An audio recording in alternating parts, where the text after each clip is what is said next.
Au Mont d'Eka, à Gottswaldveld, au milieu des champs, poussent des plants pas comme les autres.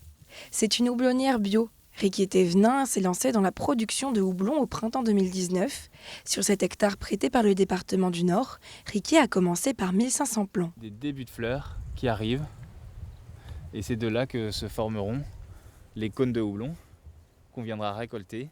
La bière, un élément culturel historique des Flandres. Au siècle passé, ils étaient des centaines d'houblonniers. Maintenant, ils ne sont plus qu'une dizaine dans la région. Mais Riquier, lui, a décidé de produire autrement. Pour moi, devenir agriculteur, c'était devenir agriculteur bio. Je ne me voyais pas cultiver autrement qu'en bio. En bio, c'est très exigeant. La plupart des produits qu'utilisent les agriculteurs, on ne peut pas nous les utiliser. On est obligé d'utiliser des produits naturels, ou en tout cas pas des produits de synthèse. C'est en lien avec les valeurs que je porte, les valeurs d'écologie, de respect de la planète.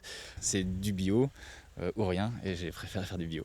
Le but, approvisionner les brasseurs locaux intéressés par le terroir et la culture locale. Car même si la région du Nord est la deuxième productrice en France après l'Alsace, les brasseries locales sont parfois obligées d'importer du houblon d'ailleurs.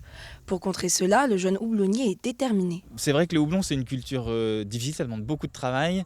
Il y a beaucoup de risques, c'est vrai, comme avec les maladies, etc. Donc c'est une culture qui est risquée, mais pour en vivre, il faut aussi que je me développe un peu. L'idée, c'est d'avoir 2 hectares pour essayer d'en vivre et de fournir du houblon bio aux brasseries locales tant que c'est possible. Mais avant ce second hectare, le houblonnier fera visiter son champ aux collégiens tout au long de la prochaine année scolaire.